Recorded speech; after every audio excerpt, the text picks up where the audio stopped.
Good day guys! Welcome sa isa na mga edisyon ng aming Trabaho Day! Ngayon po, nagpe-prepare kami ngayon ng hunting pero hindi ko na pinakita kung paano prepare. Kasi, matagal. So, ngayon, papakita ko na lang sa inyo kung ano nangyayari.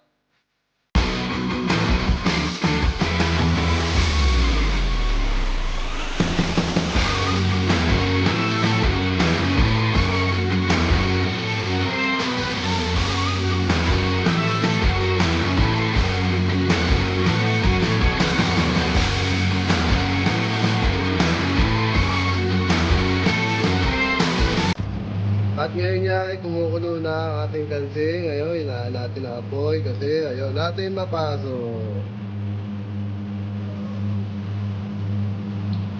Yan.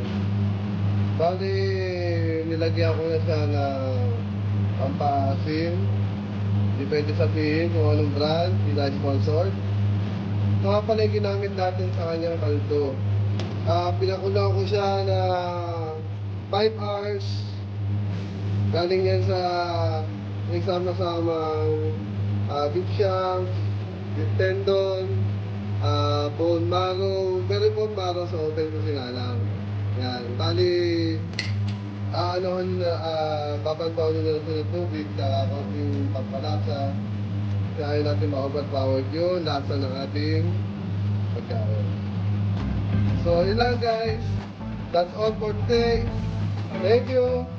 Please like, share, subscribe to my YouTube channel. Bye-bye!